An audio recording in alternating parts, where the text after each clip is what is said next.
Hey guys, welcome back to the channel. It's Ryan Goware, and today we are exploring a mall that has gone from bustling to now, well, we'll find out soon. We're talking about Damansara Mall. Let's check out if it's dead or alive. Now, this isn't your flashy, brand new hipster mall like Petaling Mall or those gigantic mega mall like One Utama, both just a stone's throw away from here. Damansara, I would say, is more like your niche neighbourhood mall located near the SS2, SS20 neighbourhoods. It serves as the go-to spot for shopping or perhaps having a meal. Alright, before we head into the mall itself, as usual, let's start with a grandfather's story. So Damansara Mall was formerly known as Tropicana City Mall. Big name change, right? Like when you go from Brenda to Serafina, it's a statement, but what exactly is the statement here? Let's turn our clock back to 2009. Tropicana City Mall opens its door.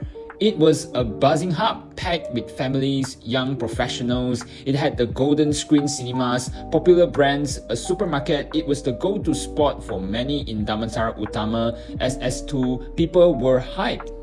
But then things started to change. The mid-2010s rolled around and suddenly malls in Petaling Jaya were popping up everywhere like mushrooms after a rainstorm. You have the Petaling Mall, Atria Mall has a new revamp, Paradigm. The competition was brutal. In 2018, the Jaya Corporation or Tropicana sold the mall to CapitaLand Malaysia Trust for 540 million ringgit. And it was then that they changed the name to what we know today as Damansara, along with its office tower, which were also acquired by CapitaLand Malaysia Trust. But did the name change help change its feng shui or fortune? Well, perhaps it was wrong timing, wrong time. Not long after the acquisition, the ultimate plot twist happened. COVID-19 in 2020.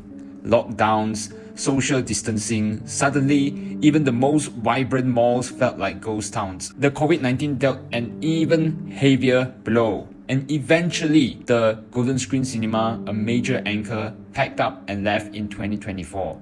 That, my friends, was a red flag the size of a billboard.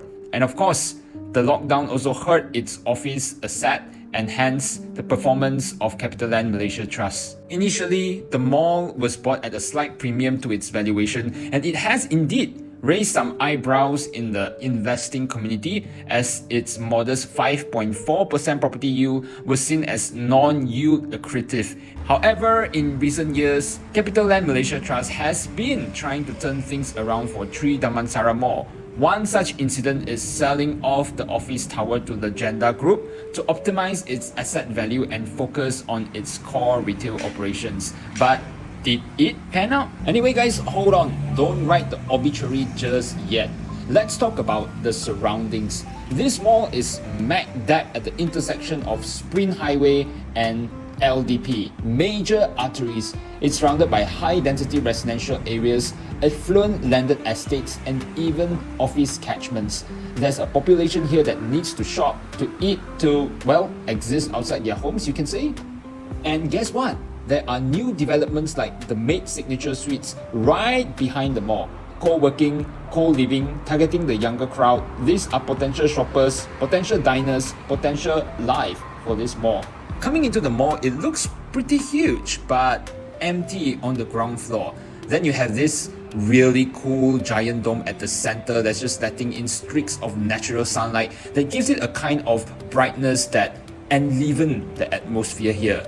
Coming into the parking, it is an okay experience, just that remember, do not miss the ramp up from the highway. Parking rate here is RM2 for the first 2 hours and each subsequent hour RM1. Okay, decent rate compared to other nearby PJ malls. Coming in here, you can see that the parking bays are full on a weekend after lunch kind of hours, which is a pretty good sign. Walking on the ground floor, you can still find many familiar F&B brands like Starbucks, Coffee Beans, Nando's, Tea Life. But otherwise, at the back here, you can see a few shop lots that have been hoarded up or shuttered. Not sure how long they have been like that, but it's really quiet at the back end here, save for this Japanese restaurant. However, the LG floor is a very different story. It houses the NSK Grocer, the largest fresh grocer in PJ, and Ruma restaurant. You can see how vibrant and happening it is, with barely any seats visible at the restaurant's Ruma here, and the NSK Grocer is just buzzing with people. Another cool thing? Well, this gallery here that's just opposite or outside the NSK Grocer, that's filled with all kinds of art collectibles and also jigsaw puzzles that are displayed out here. I'm not sure whether they are selling it. I think they are because I see some price tags. It's like a mini gallery for you to stroll and enjoy after your busy shopping. Also, this floor is filled with lots of F&B outlets options for you to choose from. You have Western food, Asian food, Malaysian food. Heck, you even have drinks. It's like a food palace here. You'll be spoiled for choice. But the same cannot be said of other floors. Sri Damansara is a 4-story retail mall, and you can see from the first and second level, there are less footfall here compared to the ground floor. Though there's this interesting pickleball court area here. But otherwise, a stroll down the aisles of these floors will show that somewhat sorry state, with a few shop lots that are shuttered or closed or hoarded up, save for some salons, gyms, and a banquet hall to host your weddings or gatherings. Second floor is more like appointment basis shops. You've got your beauty parlors, massage parlors, a good mix over here, and also an interesting place, dojo, which is like a place where you learn different kinds of martial arts here. Really cool to watch these kids learning self-defense. Just you may not want to get on their moody side. Overall, I would say Sri Damansara Mall is a rather quiet mall, save for the lower ground floor that houses the groceries and F&B.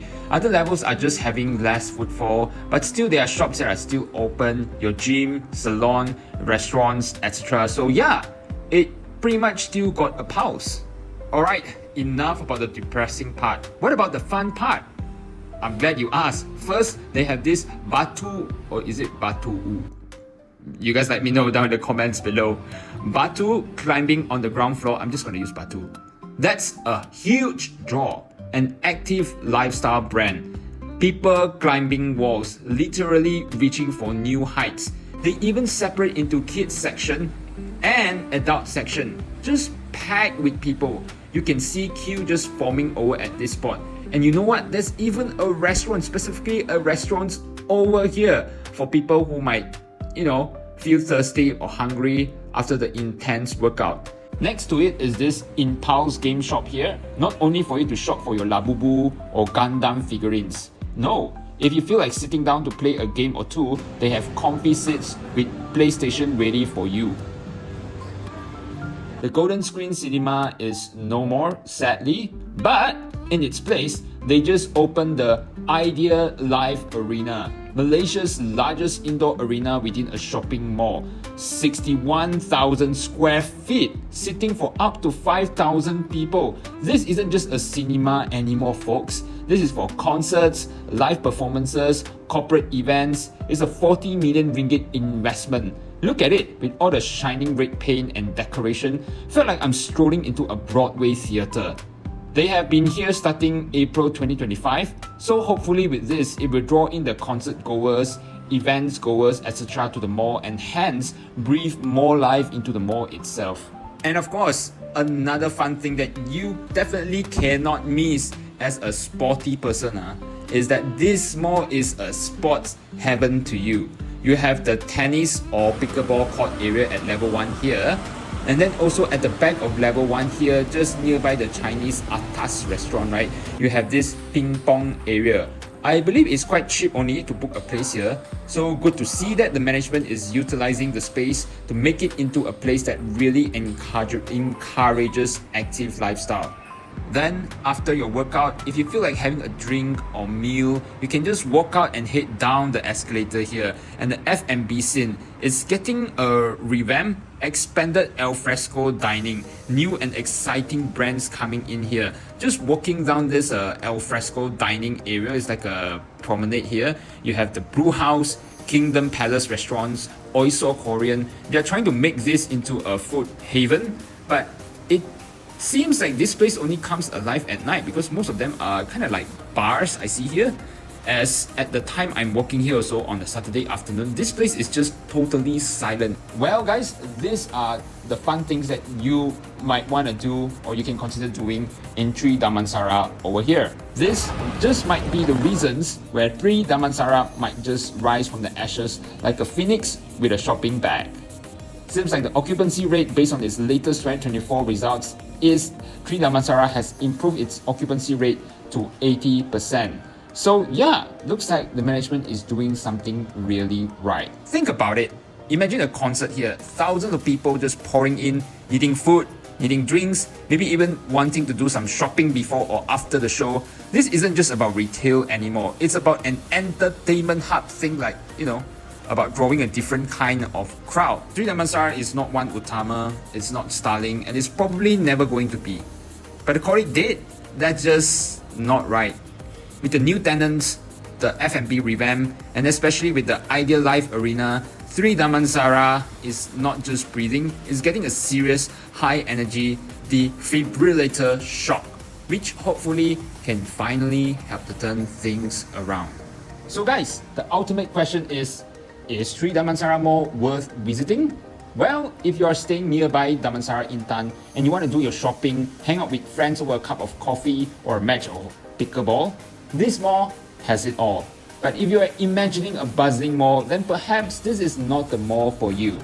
Alright, next time you're in the Damansara area, don't just drive by. Go check out 3 Damansara Mall. You might be surprised by what you find, and who knows, maybe you even catch a concert. And with that, thanks for watching.